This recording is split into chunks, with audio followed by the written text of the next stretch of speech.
Hey guys, welcome to the next tutorial of ethical hacking and penetration testing via Kali Linux. So in the previous tutorial, we took a look at different things as to how we can actually go ahead and carry out different types of attacks. So in this tutorial, we'll be taking a look at the different types of or different levels of attacks, and the levels of attacks can be at network level, operating system level, application level, data flood, and protocol feature attacks. So routers, IP switches, firewalls, these attempts to exhaust hardware resources using multiple duplicate packets or software bug are called as different levels of attacks. The equipment vendor, vendor OSs, end user equipment. In this part, the attacker, he takes advantage of the way operating and implements their own protocols. Then we have finger bombing. It's an attack a service or machine by using the application attack to exhaust resources. And there are different types of attacks, again known as host computer or network. It's an attack in which massive quantities of data are sent to the target with the intention of using up bandwidth and processing resources. Then we have server, client, PC, and DNS servers.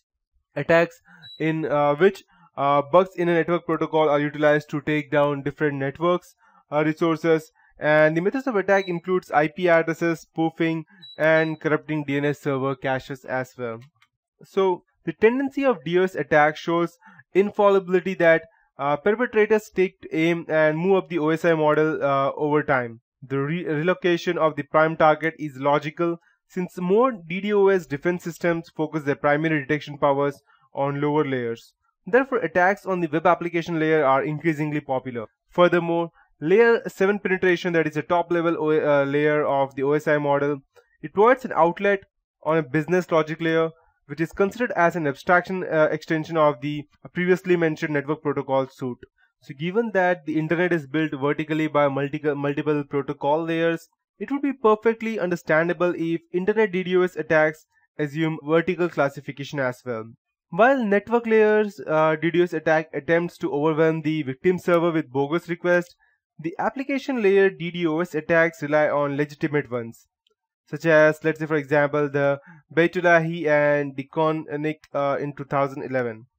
In layer 7 attacks, DDoS attacks, attacking computers have to set up a full TCP connection. This, while providing genuine IP addresses, is something you cannot dispense with. The entire action proceeding may seem legitimate in the absence of traffic spikes, but it may not also at the same time. They may virtually swindle even a vigilant DDoS mechanism, and they are stealthy, trust me. There's one of the most famous attack known as Manthina in 2011.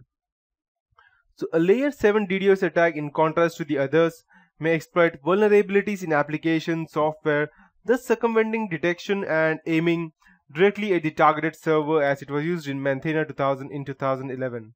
In other words, they are more sophisticated since they do not count entirely on a brute force to achieve desired ends. Perhaps the most notable difference, so-called volumetric DDoS attacks strive to bring down network infrastructures and servers by employing high bandwidth consuming flooding.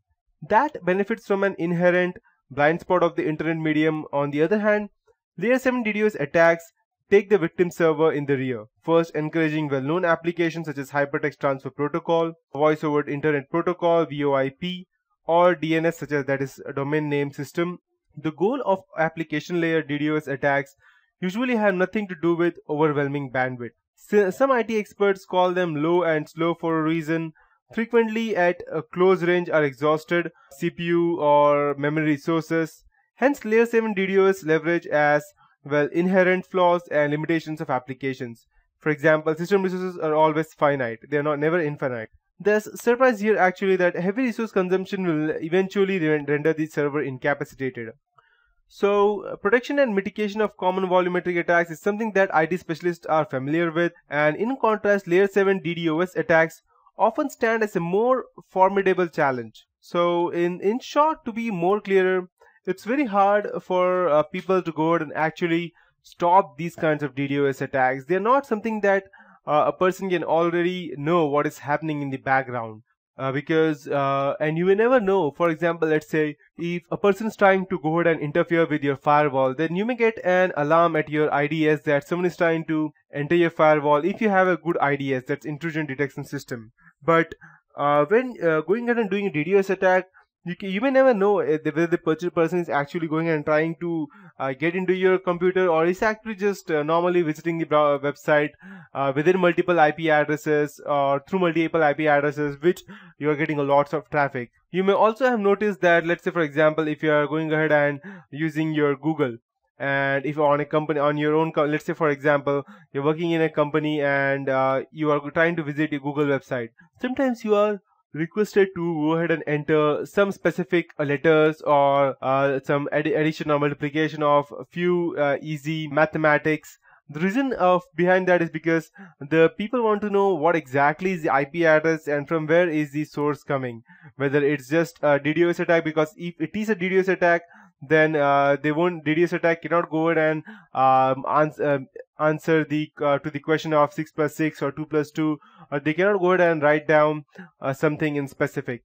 And at that point of time, the computer will know that, okay, we are getting a DDoS attack and that's why we cannot sustain that, and they will go ahead and straightly ban the user. But there are also ways as to how you can go ahead and avoid that. There are people who have written botnets that are so smart that they can go ahead and easily answer what exactly it is. Let's say for example, you can take a look at I'll go ahead and show you a famous app which is in the Google Glasses.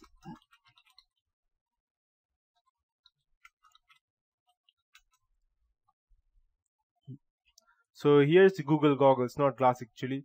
So you may be knowing about Google Glass, that you just have to go ahead and use your camera to go ahead and, let's say for example, if I go ahead and use my camera to take a picture of this page, so it will check that the things that are written over here are Google goggles, and it will straight away go ahead and search about Google goggles on the internet. Or if I go ahead and let's say for example, okay, great. So we have a movie over here with the name of ABCD. So if I go ahead and click a picture of this specific area, only this area, only this area specifically, it will go ahead and scan the image for letters, and it will go ahead and search on the internet. So people have developed such kind of application that can actually detect letters from images, that is the ones that we get as 4 plus 4 or 2 plus 2, that is called as a robot scanning or something like that. And the bots can actually go ahead and answer these things, and people cannot actually go ahead and, again the servers cannot go ahead and identify whether it's actually a DDoS attack or just a normal user trying to access, and he's answering the question, and the computer may again be at fault. So that's the reason I was telling you that you cannot go ahead and actually protect your computers against DDoS attacks, but you can actually go ahead and try to prevent that, and that is what we would be looking at the next tutorial. So that's it for this tutorial, and just go ahead and DDoS someone else, but just be under the legal limits, guys.